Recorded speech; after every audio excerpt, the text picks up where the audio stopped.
Muy buenas tardes a todos nuestros asistentes virtuales a esta nueva actividad que realizamos desde la Facultad de Arquitectura y Urbanismo de la Universidad de Chile, esta vez enmarcados en el Foro de las Artes en 2020, con una actividad relacionada con la creación durante el estallido social. En nombre del decano Manuel Amaya y de la Dirección de Extensión, queremos agradecer a los profesores, académicos e invitados que hoy día están presentes para realizar esta actividad, y al público virtual que puede vernos a través de nuestra página de Facebook y también desde nuestra web en los próximos días, dado que este material quedará albergado en la web para que pueda ser visto.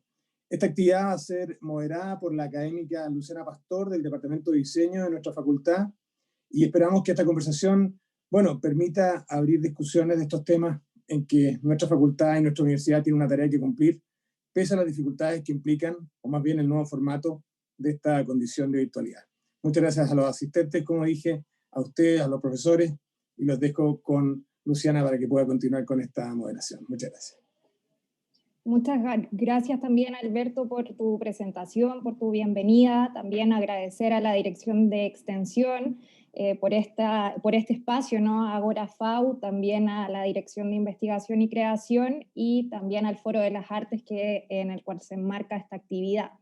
El día de hoy, como tú dijiste, tenemos un coloquio muy interesante, ¿no? Que se llama Crear desde el estallido social.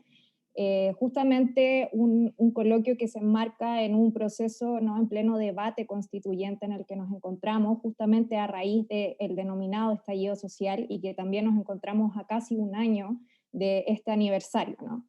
El día de hoy, queremos discutir sobre ello, pero precisamente sobre las prácticas creativas y autogestionadas que surgieron al calor de las movilizaciones sociales en el marco del estallido social, y pensarla justamente en este acontecer social y político desde una perspectiva crítica, social, y también desde la importancia de la imagen gráfica en estos procesos sociales, políticos, y hoy no en un proceso nacional en el que nos encontramos.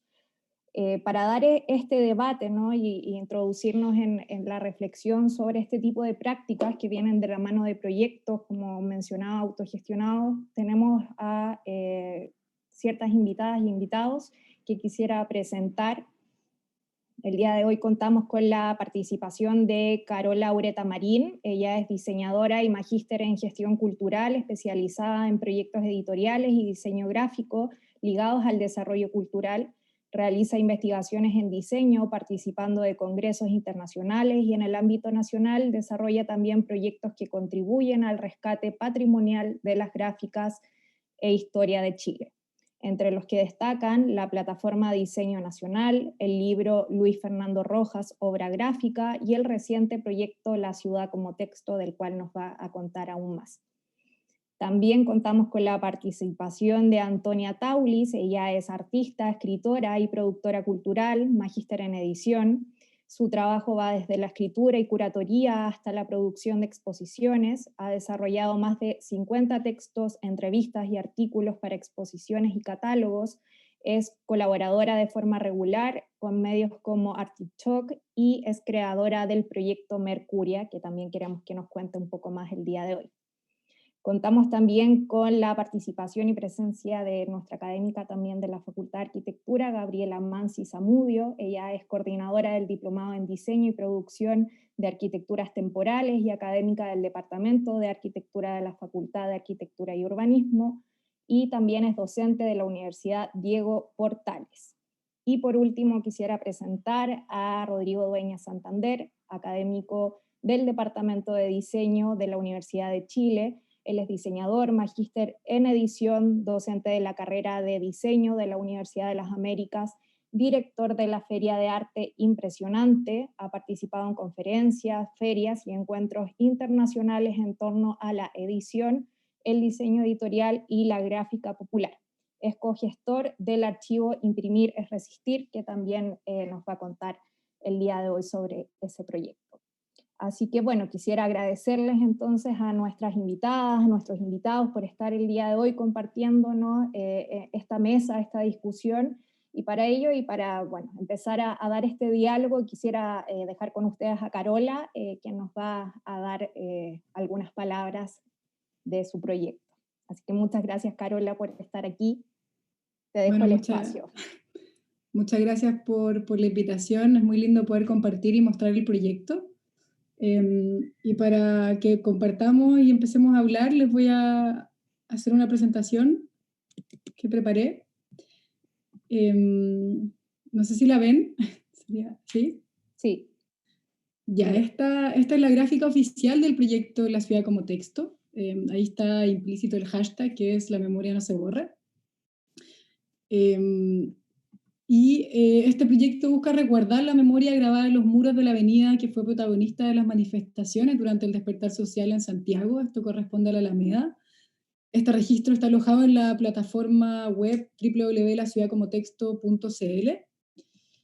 Y la necesidad de conservar y resguardar este material surge primero por este sistema de represión que empezó a instaurar el gobierno, que es básicamente el blanqueamiento de los muros, mucho antes de que incluso el COVID estuviera en Santiago, y toda la ciudadanía que estaba volcada hacia la calle se hubiera volcado hacia las casas, haciendo este proceso mucho más sencillo por parte del gobierno. Y por otro lado también responde a una inquietud personal que tiene que ver con el tiempo, y más sencillo de explicar, tiene que ver que cuando estaba haciendo las manifestaciones y todo este despertar en la calle principalmente, no encontraba el tiempo para poder observar, para poder detenerme, y también por esta posibilidad de poder revisitar y reconectarme con lo que estaba ocurriendo en las calles. Entonces hay tres grandes objetivos. El primero es ser un registro de archivo, y en ese caso esta posibilidad, esta digitalidad, que también contribuye al libre acceso y que no solamente es un archivo gráfico, dado que yo soy diseñadora y tengo como fuerte inclinación por la gráfica nacional, pero también es un registro de historia. Creo que eso es muy importante. Y por otro lado también esta experiencia de caminar y de revivir lo que estaba ocurriendo y de poder compartirlo con personas que no estuvieron en Santiago, incluso con chilenos que están en el extranjero, poder hacerles esta invitación a caminar por las calles que para muchos son súper familiares, y que verlas como estaban en esos días es muy sobrecogedor. Y ya por una inquietud también personal, y un poco una suerte de idea inicial con este registro, era de que sirviera de insumo para investigaciones. Y en ese sentido también este proyecto busca activar diálogo, busca y diálogo interdisciplinario también, respondiendo un poco a lo que el despertar social es, en el sentido del multitodo, de la multicantidad de demandas, de actores, de colores, de banderas, etcétera.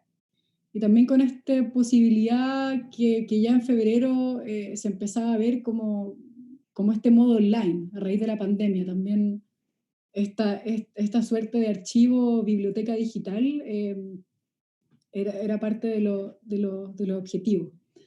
Y algunas de las preguntas que yo me hice antes de partir el proyecto es, ¿qué pasa cuando esta memoria, pensando ahora hacia atrás, pero estaba viva o estaba ocurriendo? ¿Qué pasa si estos recuerdos están moviéndose, están vibrando? Y en ese caso, las manifestaciones sociales, donde las personas se encuentran en la calle, surge también esta pregunta de cómo poder registrar esa naturaleza efímera que tiene el espacio público, en el sentido de tránsito, de estar siendo. Y fue por eso también que decidí elaborar esta ficha técnica, que es súper transparente y siempre la presenté, y está en el libro digital y está en la página web, en donde básicamente se explica los kilómetros registrados, la cámara utilizada, el día específico del registro, a las horas en que se hizo, porque minutos antes y minutos después corresponde a otro registro. Y también que estos 2.4 kilómetros corresponden a 136 fotos, que después les voy a contar un poco más. Y esta es un poco la ruta de navegación que plantea el proyecto, donde parte el recorrido en la Plaza Dignidad, específicamente en la calle Seminario, avanzando por la vereda sur hasta la Plaza de la Ciudadanía, frente al Palacio de la Moneda. Está separado por tramos también por esta magnitud kilométrica que tiene el registro, pensando también en los distintos soportes, no solo la página web, sino como en el libro digital y en el libro impreso, para poder después ser impreso. Y esta es la primera foto, esta vendría siendo la 1 de 136 que compone este recorrido, donde la invitación, como les comentaba en esta plataforma, es hacer una caminata virtual por estos 2.4 kilómetros, y tener el tiempo, como les comentaba, de poder leer, de poder analizar las demandas, las consignas, las frases, los personajes, y toda esta oralidad que se estaba gritando en las calles y que en una suerte de acto se plasmó en los muros y quedó tatuada en estas paredes. Al final siento que la ciudad corresponde a un lienzo anónimo, que también es polifónico, también es de construcción colectiva, y me parece súper importante entenderlo desde una lectura no lineal. Bueno, le puse rizomática en el sentido de que no hay nada más importante que lo otro, o no es que se parta de izquierda a derecha o de arriba hacia abajo, sino que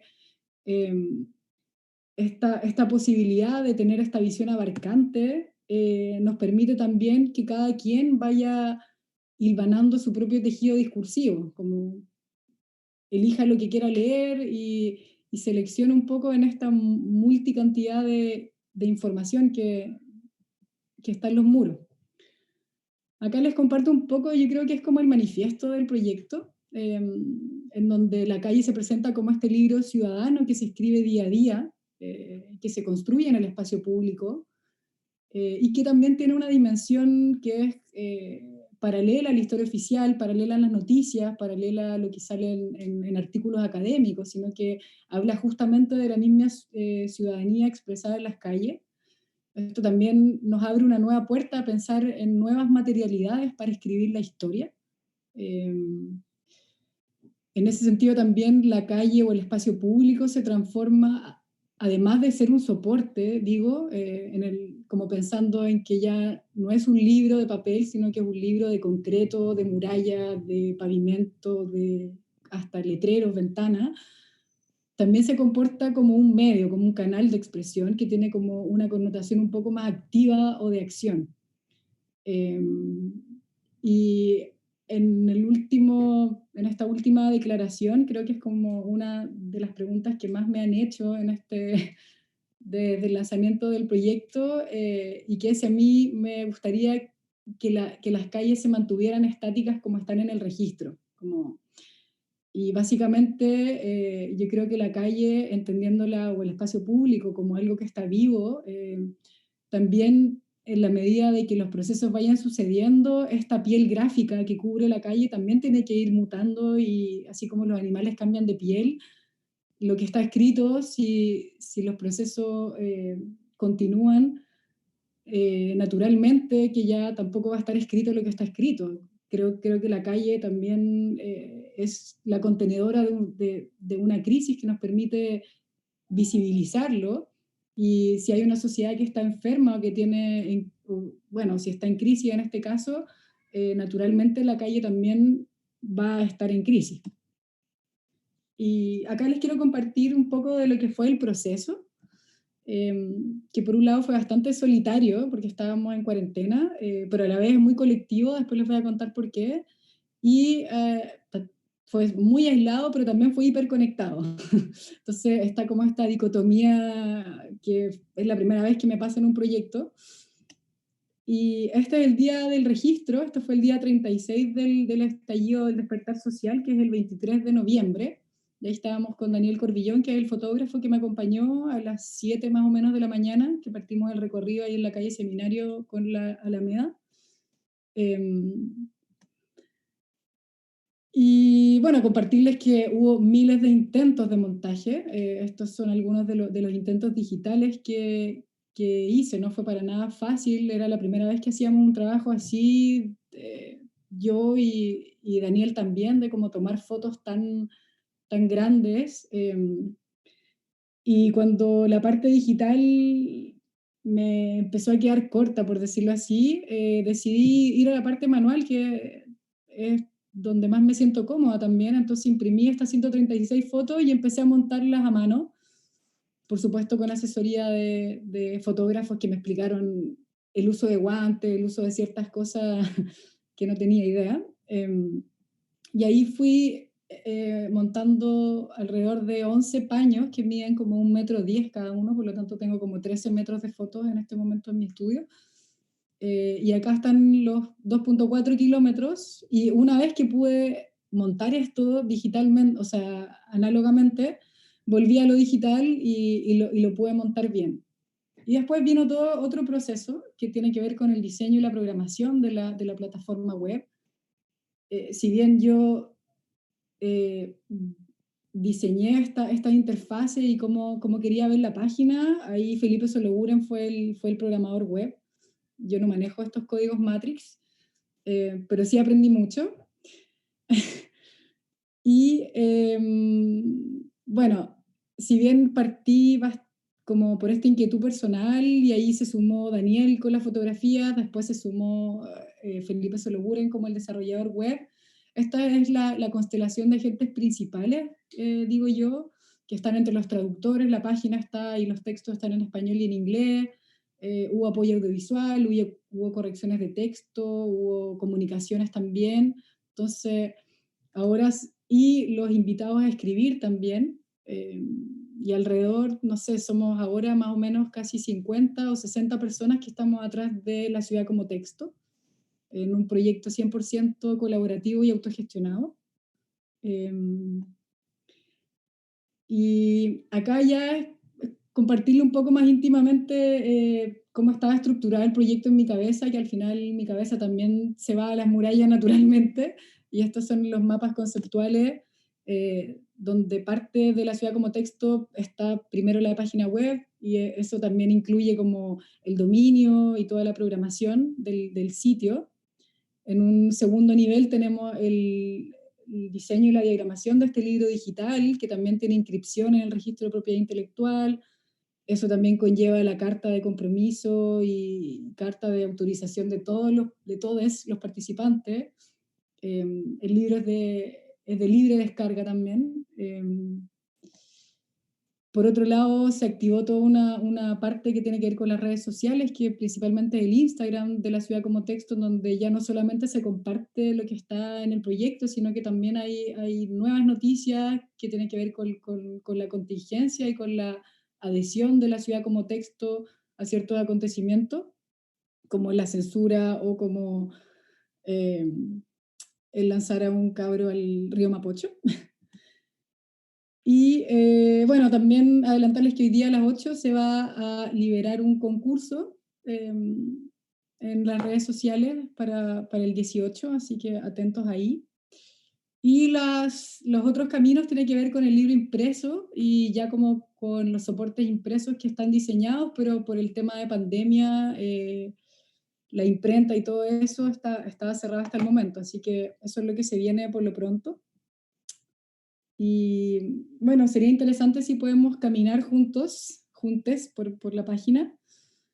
Y como último, me gustaría regalarles este concepto que lo escuché en La Cordillera de los Sueños, de la película de Patricio Guzmán, esta última, que uno de los minutos finales de la película, él habla de que entre todos escribimos la memoria del futuro. Creo que eso de la memoria del futuro, refiriéndose a todos los registros, tanto fotográficos como audiovisuales, como solo audio, incluso ilustraciones, creo que es muy importante empezar a darle valor a estos registros, porque son parte de nuestra memoria. Entonces,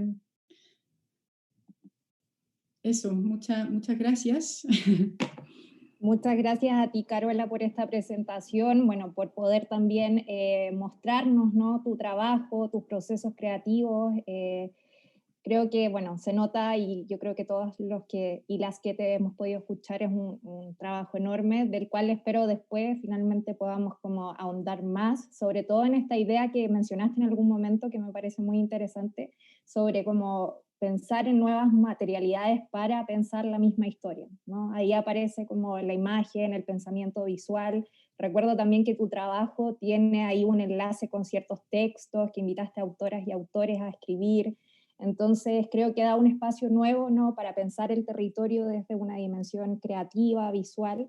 Así que bueno, muchas gracias por eso, y espero que ya después retomemos nuevamente la discusión, pero quisiera ahora invitar a Antonia Taulis, que ya les conté quién era, a que nos presente su trabajo sobre Mercuria, que también Hola. se inscribe en esto. Hola, Antonia, Hola. muchas gracias por estar acá.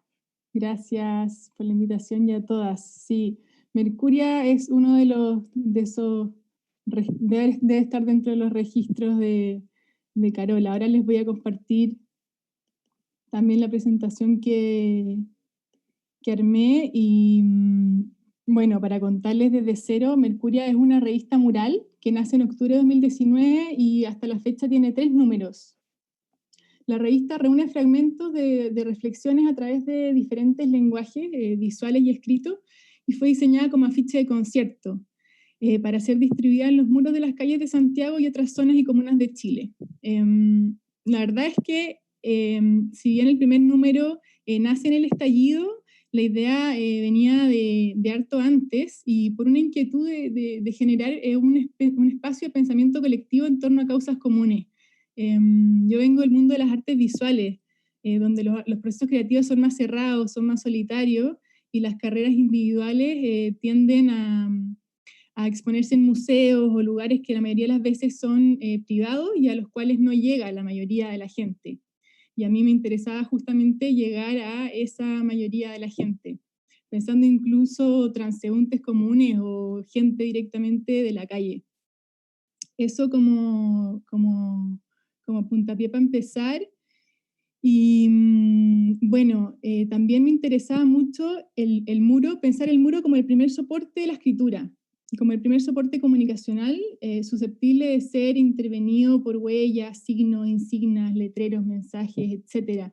Y en ese mismo sentido, pensar en la revista Mural como pariente de la literatura de cordel, estos primeros pliegos sueltos que se envían en la época renacentista en los puertos, como con información, como uno de los primeros medios de circulación pública. Es un poco a modo antecedente. Ahí hay una imagen que muestra cómo circulaba la literatura de cordel. Y por otra parte, un proyecto que para mí ha sido muy, muy significativo, y yo creo que es el referente más grande de Mercuria, que es el Quebrantahuesos de Nicanor Parra, Enrique Lin, Alejandro Jodorowsky y otro grupete de hombres que en 1952 se juntaron a recortar portadas de diarios y a generar estos collages, estos cadáveres exquisitos o cadáveres vulgares, como Ronald Kay dice por ahí, con frases súper irrisorias, súper irónicas, que se articulan en el discurso oficial súper serio de los medios comunicacionales, ¿no? Y aparecía semanalmente, se ponían 2 esquinas en 2 vitrinas del centro de Santiago, y tuvo un impacto público grande. Y a mí me parece que es una propuesta súper como contemporánea, súper contingente, y yo bien fascinada con este proyecto y esta idea, quise desarrollar algo en la línea, como haciéndole una especie de honor o algo así. Y bueno, todo eso en el marco de nuestra, digamos, la ciudad que habitamos, en el contexto actual, donde la publicidad, pienso la publicidad como la principal literatura que ofrece hoy la ciudad a sus habitantes. Entonces, en esa lógica de contenidos cortos, sintéticos, mezclando imagen y texto, la Mercuria propone eso, pero con componentes un poco más reflexivos. Y en un formato que también dialoga con la calle, que es la impresión en offset, con gran tiraje y en tamaño mercurio, que es el formato más grande disponible, un poco para contrarrestar o por lo menos dialogar con la otra información de la ciudad. Los temas iban a ser siempre monotemáticos, como asociados a asuntos sociales, temas o fechas importantes, con un enfoque latinoamericano. Eso como que fue una decisión que tomé desde el principio. Y el primer número iba a salir en el marco de la COP25, pero llegó el estallido, todo se volcó hacia la calle, hacia las demandas sociales, y el tema ineludible fue ese. Entonces aparece esta gran conversación que fue el estallido, que se dio, bueno, como vimos el registro de la Carola, en las calles, pero también persona a persona, en los medios. Y entonces lo que yo trato de hacer es rescatar o pesquisar lo que se estaba escuchando en la calle, las voces comunes, lo que se dice, como un poco el estado del momento. Entonces el primer número se convierte como una especie de reunión de voces e imágenes. El primer número es el que vemos acá en la foto, en la pantalla. Y al que se fueron sumando distintos lenguajes, como fotogramas, citas, dibujos, infografías, cosas gráficas, décimas, bueno, etcétera, conceptos y expresiones de distinto tipo. Desde pensadoras latinoamericanas como Gabriela Mistral, que es la cita que vemos en pantalla, hasta... Perdona, Antonia, parece que no se está viendo tu cita ¿no? en la página 1. ¿Está en la página 1? Sí. Sí, Ah, no se están viendo las imágenes. no, se ve la página 1 de tu PDF. Ah, ¿Tú estás corriendo ahora la presentación? sí, claro. ¿No se nota? Mm. Ah, No, está pegada en la 1. chuta, a ver, voy a ver si es que puedo... Pero se mueve el cursor, eso. ¡Qué Sí. raro! Vuelve a compartirlo. Ahí Ahí cambió. Ah, qué pena, y todo lo anterior no se dio. No, pero ahora sí. Pero lo imaginamos, ¿no? Lo imaginaron. Sí, estábamos ahí en la duda. Ahí aparece una cita con fondo negro. ¿Ahí estás bien? Sí. ¿Y no se ve ahora lo que estoy cambiando? No, está en la página 7. Ah, pucha, qué pena. Bueno, a ver. Quizás lo que dice Rodrigo, o sea, cerrar. Ahí cambió. Sí, pues como que lo vuelvo a actualizar y... Ah, Ay, qué fome. Bueno, pero bueno, creo que igual lo puedo ir haciendo así, total no es tan rápido. O sea, no es tan lento. Bueno, ¿continúo entonces? sí. Ya, démosle. ya.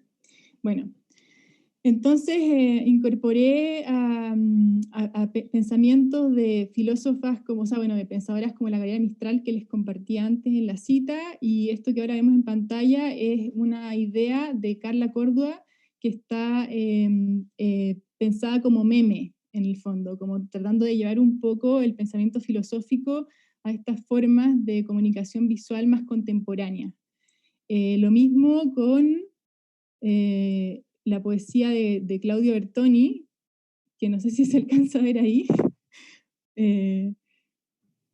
Bueno, que con su poema sobre el metro se resignificó muy potentemente con toda la evasión previa al estallido social. Lo mismo con obras más contemporáneas, o sea, más que contemporáneas, obras y piezas que se estuvieron como gestando durante el estallido social. Bueno, este dibujo es de Claudia Kemper, y también está, no sé, piezas gráficas como esta pauta musical del caceroleo que hizo editorial Otra Sinceridad. Y así también trabajé con artistas, colegas como Gabriel Holzapfel, la Anís Estrellada, bueno, el Nano Stern, y varias amigues y amigas que me fui haciendo en el momento, con los que hice como una relación se armó una relación curatorial, como una conversación y una colaboración súper entregada en ese momento. Yo creo que responde al espíritu de ese Estamos Unidos, ¿no? Que fue como tan potente y se reflejó en compartir material y colaborar a ojos cerrados. Y por mi parte, adaptando los distintos trabajos, porque algunas eran obras visuales, otras eran acciones, a convertirlas a una manera gráfica para poder compartir en el papel. Y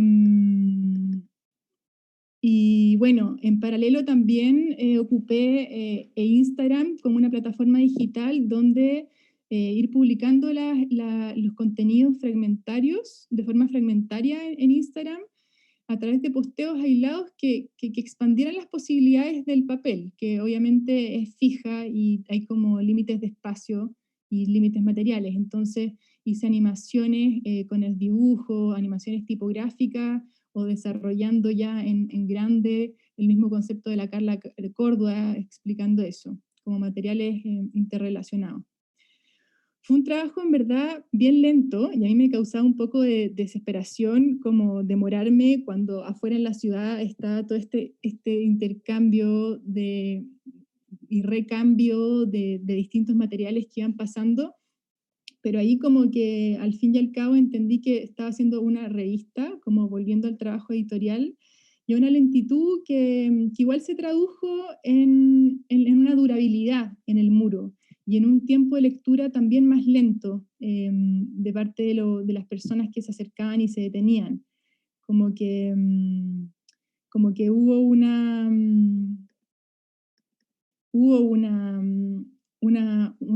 interacción y una respuesta súper como patente de parte de la gente de querer leer, detenerse, como compartir partes, incluso escribir encima. Bueno, la distribución naturalmente fue generar como brigadas con amigas, ir a pegar a distintas horas de la noche durante las marchas, ahí cuidándose un poco de que no apareciera la policía. Y dentro como del feedback que tuvo la revista fue que me pidieron mucha gente me pedía para pegar en sus comunas y en sus lugares de estudio, o profesoras que me pedían para los colegios, y eso era súper gratificante. Bueno, y de esa manera la Mercuria llegó a Punta Arenas, a Valdivia, Ovalle, Maipú, Puente Alto. Yo también llegó a Tongoy, fui a pegar al Cajón del Maipo, y así en varios lugares. En varios lugares como que, bueno, y expandiendo la difusión y la distribución de una manera en que yo sola no hubiese podido. Entonces ahí aparece algo súper como bonito en la colaboración.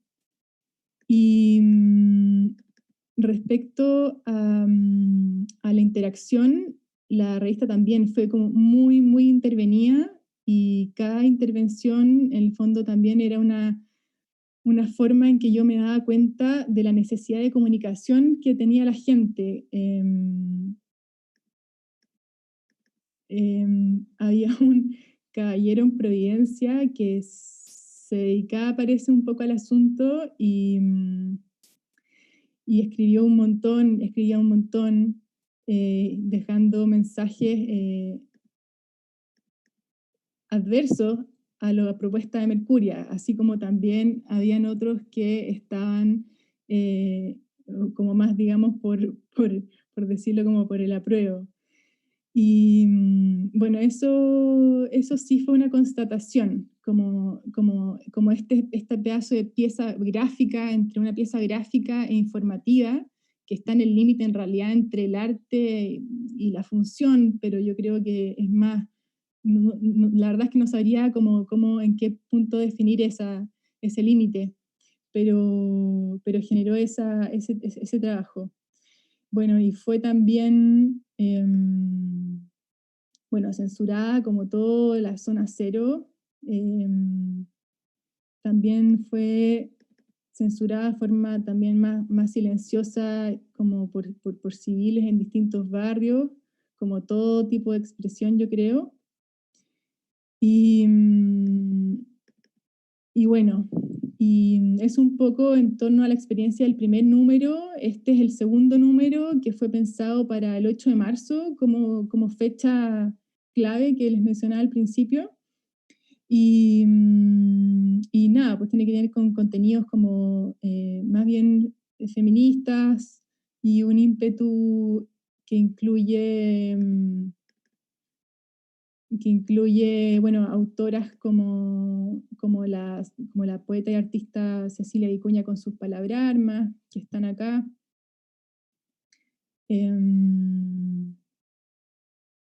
Pensamientos de la Lola Hoffman en torno al amor.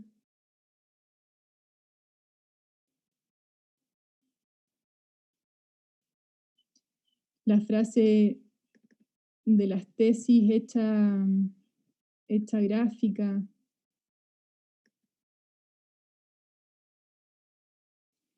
Y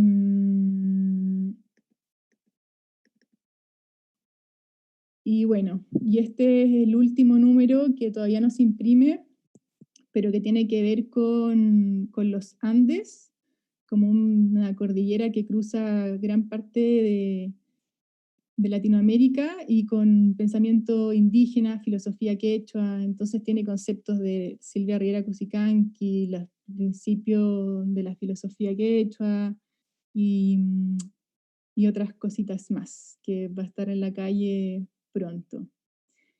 Y ese es un recorrido de lo que es Mercuria, de cómo nace hasta el estado actual y pretende, bueno, seguir sacando números esporádicamente, también un poco en diálogo con lo que va pasando, pero también buscando formas de repente un poco más lentas de que la revista no sea tan perecible en relación a lo que pasa. O sea, por ejemplo, pensé si hacer algo para la prueba o no, y al final dije ya, más tranqui, proyecto esto que tenga un poco más de durabilidad también.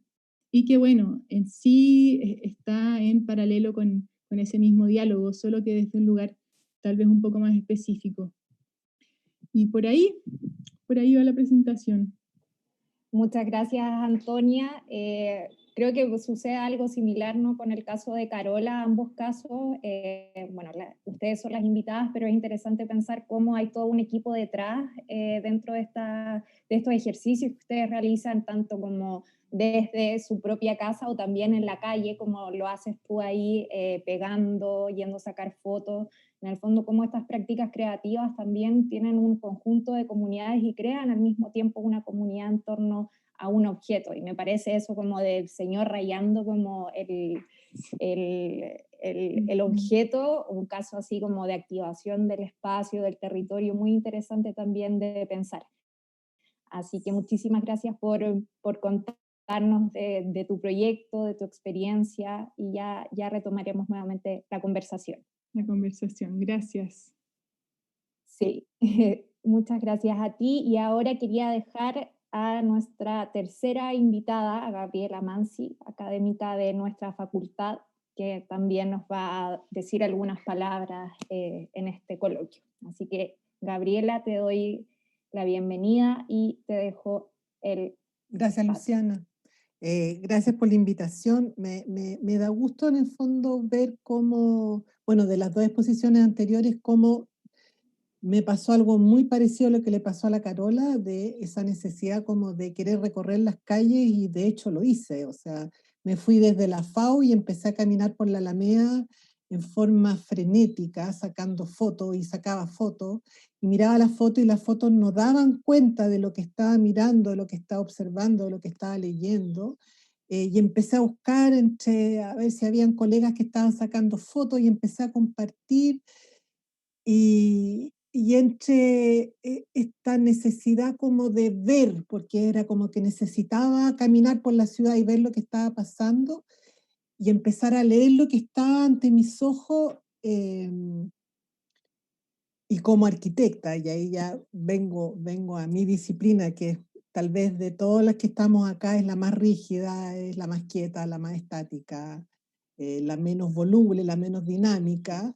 Me empecé a dar cuenta que la arquitectura se estaba tatuando y que, claro, para los arquitectos tiene una cosa bonita y por otro lado es una transgresión hacia nuestro arte. Entonces ahí habían unas contradicciones y bueno, aquí les traigo como un pedazo porque fue tal el nivel de fervor que me trajo esto en torno a la ciudad que y justo estaba dictando por primera vez el diplomado que está a cargo mío en la FAU, que es sobre diseño y producción de arquitecturas temporales, que el tema como que encajó perfecto. Y quería ver en el fondo cuál era como el comportamiento urbano de la arquitectura como misil comunicacional y cómo la acción del ciudadano se empezaba a mezclar con la ciudad. A ver. Voy a compartir una ponencia que voy a realizar la próxima semana en Madrid sobre arte y ciudad. ¿Se ve? Sí, se ve. Sí. Sí. Pero voy a compartir una parte, no toda. Lo que más me interesaba era el nivel de comunicación en el fondo que estaban teniendo estas impresiones sobre las paredes. Pero también me empecé a dar cuenta que habían distintos formatos expositivos y que no solamente eran los muros, sino que también habían otros misiles comunicacionales que se empezaron como a sumar. Entonces hice una especie como de categorización en el fondo de todos los formatos que se empezaron a dar en forma simultánea en la ciudad. Me voy a referir a este primero que para mí es como el más importante, que es el cuerpo y el tatuaje. Porque la arquitectura desde sus inicios, y aquí vemos una parte de Pompeya, la arquitectura siempre de alguna manera ha estado tatuada. Y cuando se tatúa es cuando se transforma en elemento comunicacional, porque de alguna manera quiere transmitir un orden cosmético, y cosmético entendido desde la cosmovisión que conlleva ese cosmetismo, desde ese orden universal de querer comunicar. Y bueno, aquí traje algunos templos griegos y romanos, que los templos griegos y romanos nunca fueron monocromáticos, siempre fueron policromáticos y de alguna manera establecían comunicación a través del color y también a través de las pinturas que se encontraban impresos. Eran soportes comunicacionales en que se revestía la arquitectura de un cierto grado de comunicación. Y de alguna manera quise hacer como una especie como de paralelo entre este orden corporal que está impreso en los zócalos de los edificios, porque, bueno, el zócalo en arquitectura es esa pieza que está en la base del edificio y que vincula el edificio con el nivel de suelo, y que siempre está referida al cuerpo humano, porque de alguna manera determina la altura que mide una persona y cuál es la relación de escala que tiene esa persona con el edificio. Y me empecé a dar cuenta que todos estos tatuajes que estaban impresos en la ciudad tenían la escala humana, porque estaban a una determinada altura. Y que eso en el fondo establecía una especie como de gran tatuaje que se imprimía en los zócalos de los edificios. Y se imprimía en los zócalos tal como de alguna manera lo establece el tatuaje contemporáneo. Aquí vemos un tatuaje de los tatuajes de las Islas de Pascua, que en realidad lo que tienen, lo que se tatúa en el cuerpo es una experiencia vital dentro de la vida de una persona. En el caso de los Selknam, de alguna manera, ese tatuaje, que es un tatuaje temporal, también tenía que ver con una experiencia trascendental, de querer tatuar sobre tu cuerpo una experiencia que te va a hacer pasar del rango de la niñez al rango de la adolescencia. Pero que el tatuaje contemporáneo de alguna manera no tiene esa connotación, o si la tiene, de alguna manera actúa bajo la lógica de la superposición de experiencias y también desde el ámbito de la colección de experiencias, que se van sumando una con otra y el cuerpo pasa a ser una especie como de museo del tatuaje. Y me pareció que la expresión que uno empezaba a ver en la calle y en la ciudad tenía que ver con ese orden de tatuaje, del tatuaje contemporáneo, en la cual habían la impresión simultánea estaba la expresión política partidista, pero estaba el vegano que escribía, estaba el celíaco, estaba Piñera asesino, estaba el milico maricón, en fin, está Te amo María. Había una simultaneidad de mensajes cuando uno se acercaba a ver que daban origen en el fondo a que todo esto era una entremezcla de una necesidad comunicacional de la población, en que la ciudad empezaba a ser cómplice y confidente de todo tipo de mensajes y que necesitaba quedar impresa en un lugar para que alguien más se empezara a correlacionar con esas experiencias escritas. Que me pareció que desde esa perspectiva la ciudad y los muros de la ciudad pasaron a ser cómplices de todos esos mensajes. Y que eso fue lo que me pareció más interesante. Y ahí empecé a ver otros tipos de soporte que los voy a pasar como bien rápido. Y aquí me quiero remitir también a un elemento urbano importante dentro de la ciudad, y voy a hablar desde como arquitecta, de la Plaza Baquedano, la Plaza Italia, la Plaza de la Dignidad, una plaza que siempre ha tenido numerosos nombres para ser nombrada, que de alguna manera ha tenido una connotación social también, de segregación social, de Plaza Italia para abajo y de Plaza Italia para arriba. Y aquí yo creo que yo soy la mayor aquí dentro de esta exposición. Cuando volvimos a la democracia del año 90, la gente no se juntó en la Plaza Italia. Y eso, de alguna manera, la gente se juntaba en la Alameda. Y la Alameda, tal cual como lo predijo Allende en su último discurso, iba a ser el lugar donde nos volveríamos a encontrar. Por lo tanto, la Plaza Italia no estaba dentro del imaginario del ciudadano. De alguna manera me parece que durante los años de la vuelta a la democracia, la Plaza Italia, y aquí el mérito es de las barras de fútbol, volvieron a resignificar este lugar. Un lugar que si uno lo lee así a secas, es un lugar que no es un lugar que conglomera, al revés, está diseñado para que el auto se dé la vuelta y es la expresión de un arquitecto un no lugar, o sea, es el lugar donde jamás te juntarías. Pero al final de los partidos de fútbol se produjo algo en que la gente se iba a unir a este lugar y se iba a reunir a este lugar porque es el lugar que marca la bisagra entre el Plaza arriba, el Plaza Italia para arriba y el Plaza Italia para abajo. Es el lugar donde converge el río, es el lugar donde convergen avenidas importantes y es un lugar finalmente de convergencia.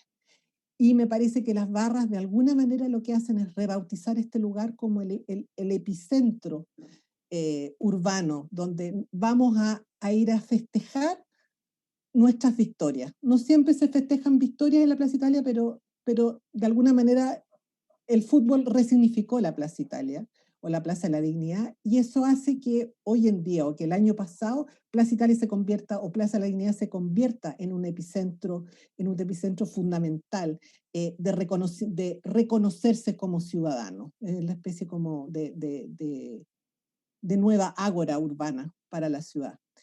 También me interesó el nivel de depredación que tuvo, porque en el fondo se fue transformando, hasta transformarse se perdió esta noción de esta rotonda y pasó a ser una especie como de gran explanada. Eso, y lo otro que también me pareció relevante es, si bien la expresión gráfica es la que iría a predominar dentro de la expresión de este gran zócalo urbano,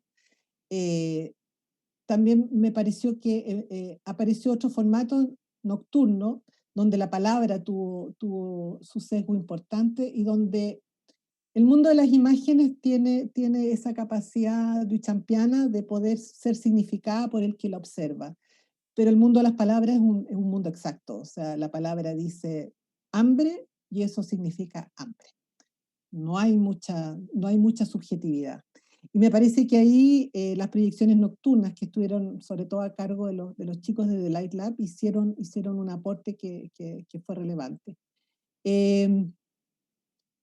Bueno, fue el tema de los tatuajes, que afortunadamente el profesor y académico del Departamento de Arquitectura, Fernando Dowling, empezó a registrar, estaba todos los días en la calle registrando cómo iba evolucionando este zócalo y cómo se iban imprimiendo y reimprimiendo palabras y se iban borrando y iban apareciendo otras dentro de este contexto dinámico que es la calle y la expresión callejera, incluyendo con eso la censura, porque la censura también le aportaba ese dinamismo de constituirse en un organismo vivo.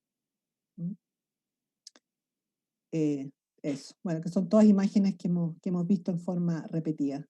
Me pareció también que el cuerpo aparece, no solamente el cuerpo arquitectónico, sino que el cuerpo humano también aparece como misil comunicacional y lo pudimos ver, bueno, a través de distintas expresiones, que estamos en la FERT, y estuvieron las tesis que en realidad hicieron su gran aporte, porque esto fue un misil comunicacional único, ¿no? Y que en el fondo con un mensaje también único y que fue adoptada por todas planetariamente. Y me pareció que la primera línea y los personajes que se dieron en las marchas también como entidades comunicacionales aportaran y de alguna manera se empezaron a transformar en los nuevos héroes y heroínas urbanas de nuestro movimiento social. Bueno, aquí puse algunas performances de palabras, en el fondo cómo la palabra pasaba a ser exacta, cómo el paradero de micro se empieza a transformar en un lugar de comunicación urbana, en que nuevamente la arquitectura que reviste el paradero de micro pasa a ser también un misil comunicacional a través de la palabra. Y la elección de edificios icónicos como una manera de transmitir, de ser como agentes comunicacionales. Eso. Muchas gracias, Gabriela, por tu presentación y bueno, por este adelanto, ¿no?, de esta ponencia que vas a exponer prontamente. Estamos ahí, somos afortunadas y afortunados. Así que bueno, muchas gracias y creo que bueno, la perspectiva desde el urbanismo, ¿no?, desde lo que tú trabajas es justamente lo que hace también y nos da posibilidad de pensar otras maneras el territorio y el espacio público. Así que muchas gracias por esa presentación. Y quiero ahora dejar a nuestro último invitado, a Rodrigo Dueñas, quien nos va a contar también de su proyecto Imprimir es Resistir. Así que dejo con ustedes a Rodrigo. Gracias, Luciana, y gracias a todos por participar. Quiero hacerla bien breve para abrir la conversación o abrir la conversación ya a partir de lo que vaya presentando. El proyecto de Imprimir es Resistir es un proyecto que surge de manera muy espontánea y muy consecuencia. Como mencionaba la Gabriela, de un tema de la necesidad, ¿no? De que de repente como que estaba todo pasando en la calle, estaba todo sucediendo y uno tenía una urgencia. Esto, creo que todo lo que hemos visto responde a una urgencia, una necesidad de hacer las cosas. En lo particular, a mí el estallido social nos tocó dentro del Museo de Arte Contemporáneo, haciendo la cuarta edición de la Feria Impresionante, en que era un universo paralelo lleno de gente que hace gráfica, de todo el mundo. Había gente de Argentina, de México, había una chica que venía desde Taiwán para presentar su trabajo. Estábamos el 18 de octubre encerrados en el museo y no teníamos idea de lo que pasaba afuera. Y hasta que nos cerraron el museo y nos dijeron se tienen que ir porque van a tomarse el museo prácticamente. Estaban muy asustados la gente del museo. Y salir a la calle y ver lo que estaba pasando fue un impacto brutal. Fue tremendo. Y es como que ese detonante, o sea, pertenecer un poco a una comunidad en que el lenguaje gráfico es el lenguaje, significó mucho.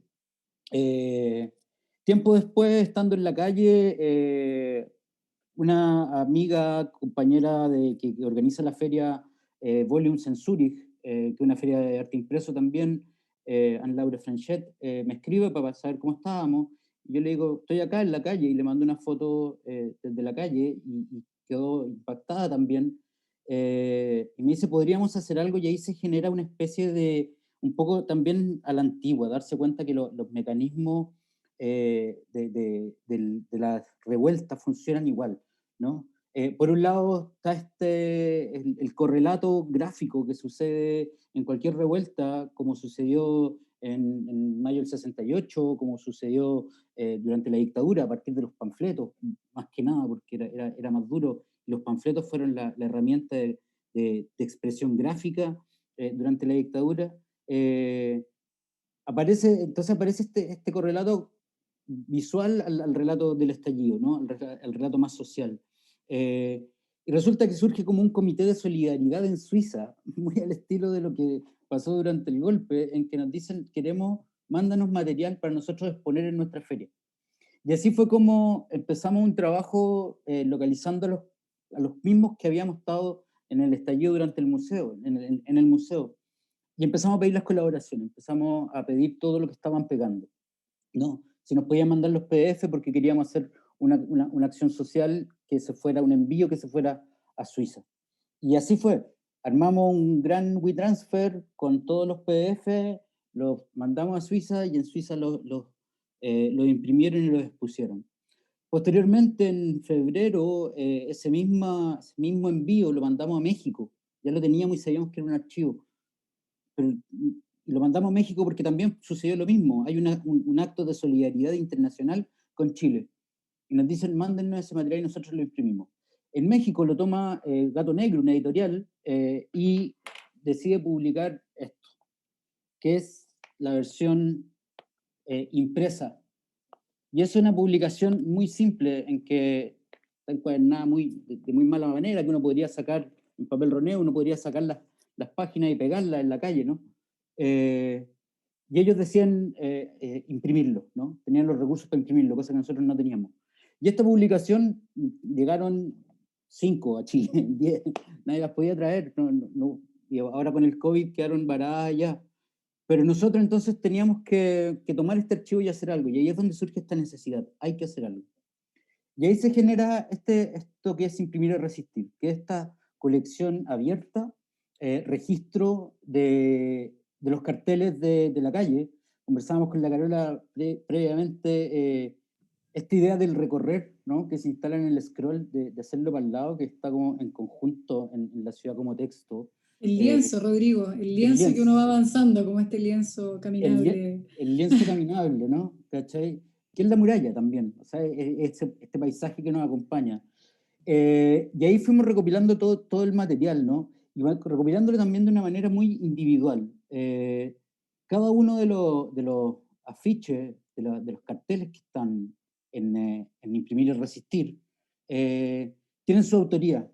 Sin embargo, son autorías individuales. Y eso es algo que a mí me parece muy, muy interesante, muy destacable. Acá hubo una multiplicidad de voces, y también coincide con lo que mencionaba Gabriela y con el trabajo que hace la Antonia, que son voces individuales, no hay una voz colectiva, no hay como lo que podríamos distinguir en otros momentos de la historia de Chile, que hubo llamados que vienen a ser un poco corporativos, ¿no? Que es una institución que desarrolla ciertos carteles, gráficas que empiezan a circular desde arriba, ¿no? Acá era una cuestión completamente horizontal. El que se le ocurría algo, lo hacía. Y ahí es donde hay un componente dentro de la producción gráfica, que es algo con lo cual trabajamos mucho, este circuito de impresionante, que es el do it yourself, ¿no? Hágalo usted mismo.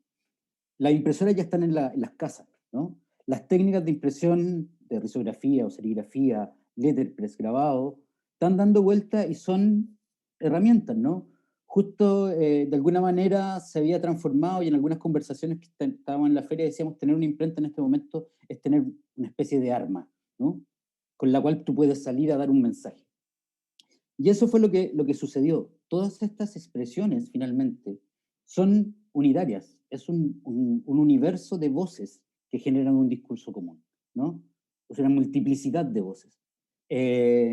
Son todos discursos únicos, y ahí es donde pudimos ver que hay cosas que, claro, este trabajo de Pablo del Cielo, por ejemplo, que es un destacado ilustrador, claro, él sale y va a la calle. Larva Press pero esto, por ejemplo, esto fue hecho, es de la Katy López, que alumna de la FAU, que no se aguanta, y ella misma produce su afiche, hace muy pocas copias y lo sale a pegar. Y así también empieza a suceder con todo el mundo, y eso también es muy, muy rico de ver. No está incluido acá, pero yo vi un registro en su momento de gente, como decía Gabriela, así como, María, te amo, de gente que imprimía en Word, ¿no? Un Word escrito, mejores pensiones para los jubilados, iba y lo pegaba, y ese era su reclamo. Y entonces, así las calles se transforman en murales de voces, ¿no? En soporte de voces. Voces que también de alguna manera responden a otras lógicas, ¿no? Responden también a un discurso renovado en cuanto a iconografía, quizá. Hay una, acá está, justo está, esta que a mí me gusta mucho, que es Naruto, ¿no? Naruto que hace en una revuelta popular, ¿no? Bueno, mucho tiene que ver para generaciones que son más contemporáneas, más actuales. Yo también ahí comparto con la Gabriela la diferencia como etaria, ¿no? Pero de verdad, o sea, empiezan a aparecer referencias que de alguna manera también, y lo que hacía también la Antonia, ¿cachai? Que hay ciertos memes, ¿no? Que se trasladan a las calles. Entonces ya empieza el discurso a fluir de una manera mucho más dinámica. Por ejemplo, este trabajo de Pablo Castro, que también es uno de los gestores, este proyecto es desarrollado en conjunto por la editorial Gato Negro en México, impresionante somos Pablo Castro y yo. El apelar a los íconos extremadamente comerciales, ¿no? Armar un alfabeto a partir de los logos, ¿no? Que era precisamente lo que se estaba luchando. Entonces son cosas que de alguna manera antiguamente no se permitían. O por ejemplo esto, ¿no? Este es trabajo que desarrolló las chicas de Hambre, así se llama el colectivo, que ellas forman, la Camila González Simón y la Daniela Josefina, que hicieron unos talleres de impresión y le decían a la gente, ok, ¿qué quieres imprimir? Aguanta. Nada más que eso. No hay una limpieza gráfica, no hay un discurso tan preparado. Entonces, eso resulta ser lo interesante de este archivo, la diversidad con que se plantea lo colectivo de un discurso individual, de alguna manera. Y lo otro también que a mí me llama la atención, y que está un poco en lo que se mencionaba de, esto es uno de mis favoritos, esto es de ofensiva gráfica. Algo que a mí me llama mucho la atención era esta idea de, y ahí también la Gabriela también nos podrá apoyar, el territorio transformado en un campo de batalla, ¿no? En que el ganar espacio, ganar el territorio, era pegar afiches, era pegar carteles, era rayar las paredes, ¿no? Y después venían las brigadas fachas y pintaban de verde. Y luego, entonces, y eso era estímulo para que viniera la contrarreacción y volver a pintar. Y en 2 días ya se había vuelto a pintar.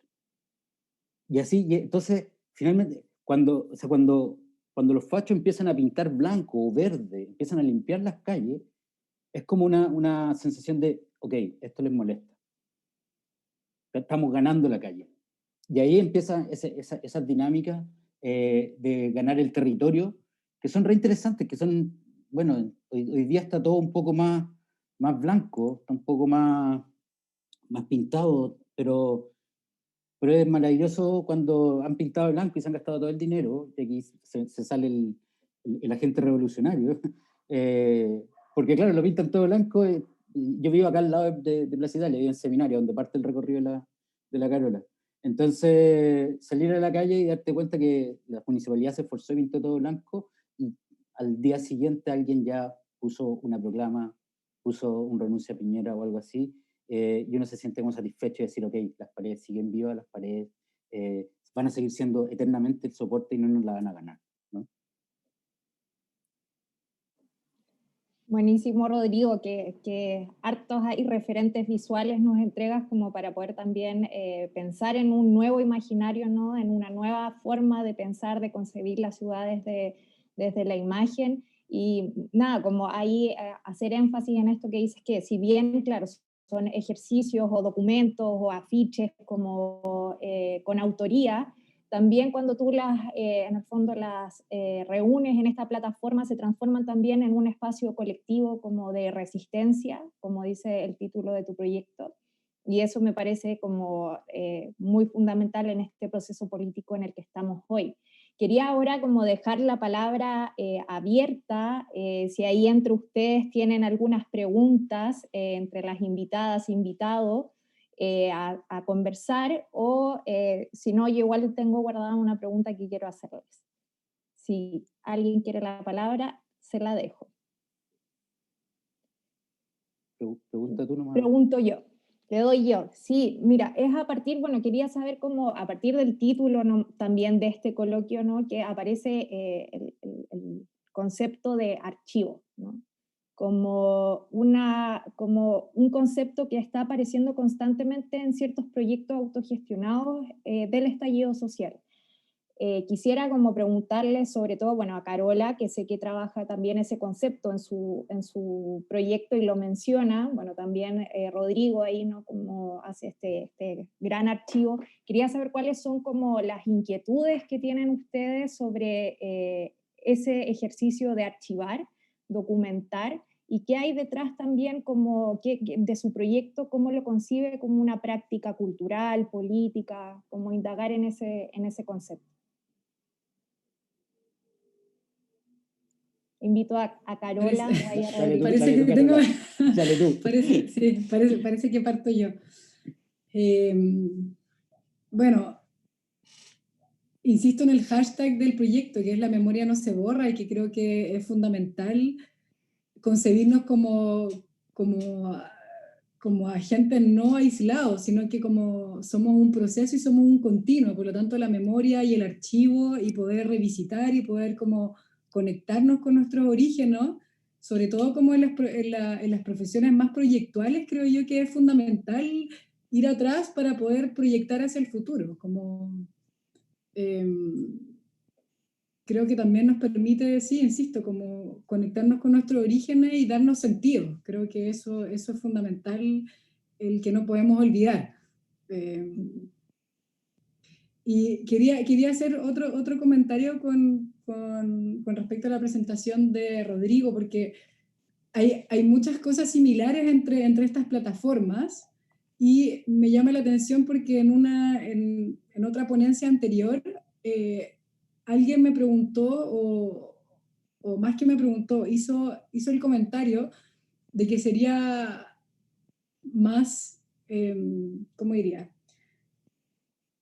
rompería muchas más fronteras si el registro de la ciudad como texto y todos estos mensajes y toda esta data que yo en algún momento planteo, como a través de que todos estos mensajes se pueden decodificar. Yo llevo 4 años trabajando con diseño y derecho y haciendo este cruce.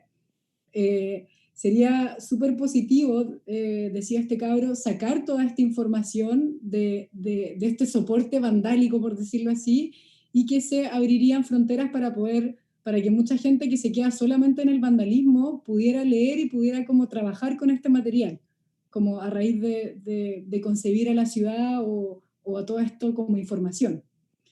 Y de alguna manera esta plataforma que mostró Rodrigo, Imprimir es Resistir, claro, ahí está este soporte negro que también simula como concreto, pero se pierde como esta ciudad vandálica. Entonces tal vez quizá...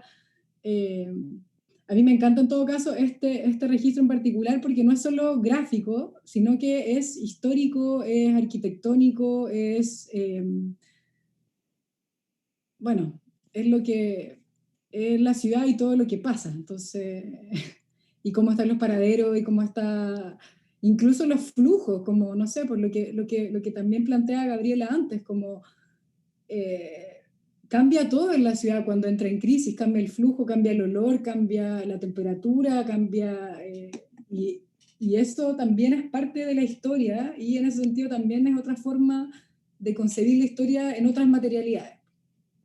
Ya, creo que hablé mucho. Así yo creo que es cierto lo que tú decís, que hay como una cierta sincronía entre los dos proyectos, y que tienen cosas que ciertos detalles que yo distingo que son distintos. Y hay cosas, por ejemplo, de la ciudad como texto que me gusta mucho. El hecho, por ejemplo, de que sea un día y que esté registrado el día y la hora, le da una memoria emotiva que es súper potente, ¿no? Que casi como que pierde la objetividad, ¿no? Porque es ese momento, está la luz, ¿cachai? La luz en la ciudad, el recuerdo, está esa memoria, ¿cachai? Y ahí hay una cuestión de, como tú decís, de no olvidar, ¿cachai? De que no se borra. En el caso de imprimir y resistir, es mucho más técnico, ¿no? Él hizo esto, lo hizo así, se ve bien, que se vea el registro, y en cierta forma también el sentido que nosotros le dimos fue un poco más político, en el sentido de decir, ¿sabéis que queremos seguir molestando? Estos afiches que tienen que seguir pegados en la calle y que sigan pegados en esta virtualidad de la pantalla. ¿Pero se pueden incluir nuevas piezas? Sí, hay que buscar. ¿Se puede incluir a la ciudad Sí, como texto ahí dentro de la...? Sí, y falta también Mercuria también en ese archivo. Sí, a mí me parece interesante esto del registro, del archivo, porque son como fotografías momentáneas. Esto es una performance continua. El otro día me fui a pasear por la Alameda y en realidad el panorama cambió. Ya es otro, el GAM está tatuado de otra manera, entró como otra lógica. Por lo tanto, es interesante ver que estas son como instantáneas de momentos urbanos que se van transformando a lo largo del tiempo. El COVID le imprimió otro sello al movimiento y eso está en la ciudad. Entonces, yo creo que es importante ese registro porque de alguna manera da cuenta de una ciudad que está cambiando, una ciudad en movimiento. Y que eso es lo relevante de tener este registro, de poder captar esa hora, esa luz, porque eso no se va a volver a repetir. Ya mañana va a tener otra impresión encima y esto conlleva mutación. Perdona, y eso también, dale Antonia, justo Sí, no, que es algo bien puntual, pero encuentro que igual es bien importante la relación con la experiencia, como en el caso del proyecto de Carola, como la experiencia genera también esta memoria, porque todos vivimos eso ahí, y como dice Gabriela, va cambiando, pero es imposible, yo creo que imaginarse lo que pasó y toda esa memoria puesta en el cuerpo como desde la percepción, digamos, a través de la abstracción de la pura gráfica. Y en ese caso, como la luz, el tiempo, esa contextualización, como que siento que ayuda mucho. Pensando en el archivo, porque no sé, si podemos comparar un poco lo que, bueno, pasó en dictadura, todas nuestras generaciones conocemos eso a través del archivo, pero yo creo que igual sigue siendo muy distinto a la experiencia de la gente que pudo como vivir eso. También como decía Gabriela, que cuando llegó la democracia, ella tiene esa memoria de que no fue celebrado en Plaza Dignidad, que bueno, que ni siquiera pensaba llamarse todavía Plaza Dignidad, pero como que asocio muy fuerte eso a la experiencia. Yo también vi todo el estallido ahí mismo porque estaba viendo en ese momento en Zona Cero y ahora voy y es otra cosa, ya fue, digamos, o sea, va a ser otra cosa y ojalá que siga siendo de nuevo.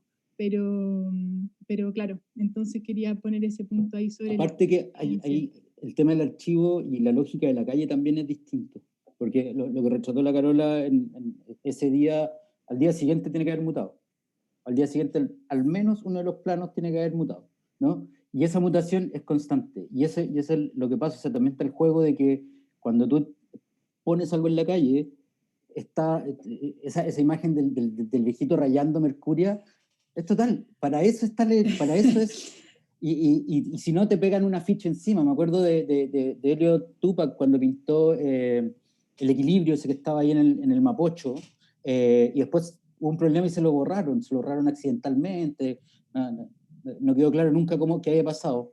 Y Elliot dijo, bueno, es la ley de la calle, ¿no? Te pintan. O sea, si estás pintando en la calle, entra en la ley de la calle que te pueden pintar, te pegan encima, te rayan, y eso es vida, y eso es actividad, ¿cachai? Y hacer archivo de eso es súper difícil, porque está mutando.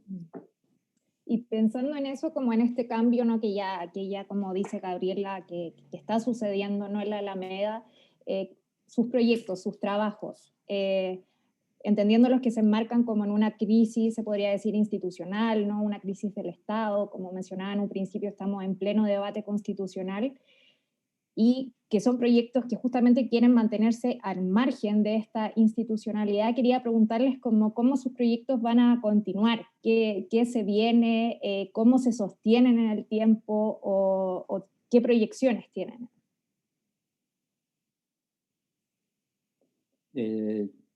¿Yo? No sé, este proyecto es completamente autogestionado. No hay ningún fondo, no hay ninguna... y es también muy de generación espontánea. O sea, como que creo que lo más como cercano a para dónde se proyecta el proyecto es a tratar de imprimir, de hacer el libro acá en Chile. Como de poder financiarlo y publicar todo este archivo de la misma manera para seguir haciendo registro, ¿cachai? Y seguir alimentando el archivo. Hay que alimentarlo, hay que agregarle más cosas, está corto. Ya quedó corto. Y eso está abierto, se puede seguir Sí, enviando, Rodrigo. Está abierto, sí. Si alguien tiene gráfica, bienvenida, ¿cachai? Nos manda un mail, y nosotros la subimos. Sí, Carola, vamos a publicar. Chicas, Carola y Antonia, cuéntenos. Bueno, yo puedo seguir. La verdad es que como, no sé si les mencioné al principio, pero igual, si bien el primer número de Mercuria nace en el estallido, es una idea que viene de antes. Entonces, y también sigue ahora. Y sí, yo pretendo seguir haciendo estos números en este formato y sobre todo tratar de repensar el tema de la distribución, que es algo bien difícil. O sea, imprimir no es tan caro. Yo para eso lo que hago es vender ejemplares sueltos. Durante las marchas estaba como vender ambulante también para juntar fondos para el segundo número y participando también de instancias más editoriales, como ferias y cosas así, como que tiene esa doble salida el proyecto Mercuria. Lo más importante es la calle, gente que no tiene idea de que existe el arte, que existen espacios para el arte o que existen ferias editoriales, pero por otro lado está este gancho con todo el mundo, como el aparataje cultural que sirve para, nada, pues, para generar fondo, darle una cierta estructura.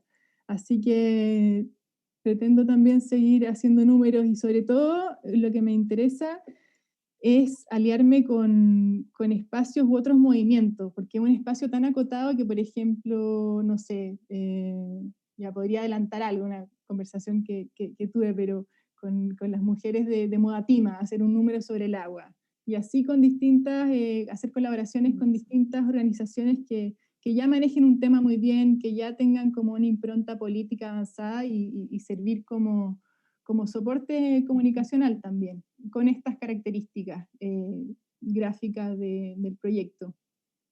Buenísimo. Vamos a estar entonces ahí atentas y atentos a las calles, lo que se viene. Carola. Difícil esa pregunta para... bueno, recalcar que la ciudad como texto es 100% colaborativa y autogestionada. No, en todo este tiempo, ya más de 9 meses de trabajo, no se ha hecho ninguna transacción económica, todo ha sido harto trabajo, pero también pues, cuando uno trabaja colaborando, uno entrega lo mejor de uno, por lo tanto al final igual lo que entrega es la calidad que estamos viendo también.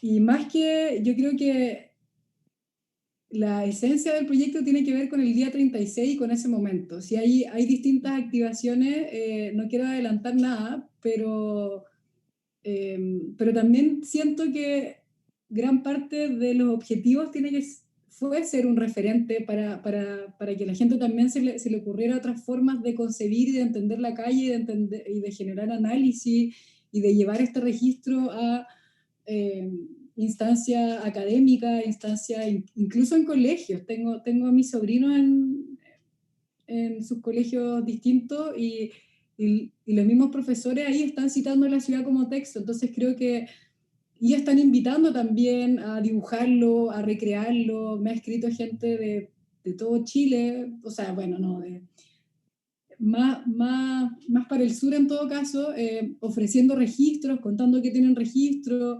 Y también, no sé, hace una semana tuve otro conversatorio y gente en Valparaíso también era, oye, hagamos la ciudad como texto en Valparaíso. Entonces, como ya, hagámoslo, pero yo creo que todos podemos hacer una ciudad como texto. Y esa es un poco esta invitación. Y bueno, también quería decir que en esta idea de como autoría del proyecto de Rodrigo, porque estos afiches tienen una autoría, en este caso, si bien efectivamente el lienzo se considera como polifónico y anónimo, está esta invitación a estos 36 autores que tienen nombre y que hablan, pero eso también es un ejercicio sobre este soporte. Esa es como la idea. Y ahí también esta idea de ser un referente, de que quizás se pueda hacer solamente un libro con puras reflexiones de sociología, con puras reflexiones de diseño, con puras reflexiones de arquitectura. Creo que como seguir generando debate, seguir como activándolo, es lo que más siento que me motiva. Pero hay algunas sorpresas que no voy a contar por ahora. Vamos a estar también entonces atentas ahí a la ciudad como texto. Gabriela, te invito a ti también a dar una última reflexión a partir de lo que nos cuentan, ¿no? ¿Cómo imaginas tú que va a seguir siendo habitada la ciudad o con estas imágenes? Yo creo que desde la sorpresa, así como fue el 18 de octubre, que fue sorprendente como la ciudadanía en forma instantánea reflexionó sobre la ciudad, o sea, sobre ella. Yo creo que todavía nos puede sorprender, todavía falta la celebración del 18 de octubre que se viene esta semana, falta el plebiscito que se viene la semana subsiguiente, nos falta todavía harto rato con el COVID, entonces yo creo que todavía pueden pasar muchas cosas en que todavía la ciudad nos puede seguir sorprendiendo, la ciudad y la ciudadanía con su necesidad de comunicar. Me parece que aparte el COVID de alguna manera ha aportado otra reflexión, una perspectiva diferente, y que yo creo que va a ser súper interesante volver a observarla en la ciudad como entidad viva. Muchas gracias, Gabriela. Bueno, con esas reflexiones, un debate muy interesante, quisiera nuevamente como agradecer a Antonia, a Carola, a Gabriela, a Rodrigo por este espacio, este debate. Creo que, nos llena también de nuevas energías para estar ahí atentas con los ojos bien abiertos a ver a lo que viene, ¿no? Como en estos otros hitos que menciona Gabriela. Así que nada más que agradecer, estamos en el tiempo, me encantaría poder seguir conversando, pero ya tenemos que ir cerrando, así que agradecerles y espero que sigamos ahí en contacto y sabiendo también de cómo avanzan estos proyectos en los procesos que siguen. Así que muchas gracias. Gracias. Muchas gracias. Chau. Muchas gracias. Chau, Gracias. chau.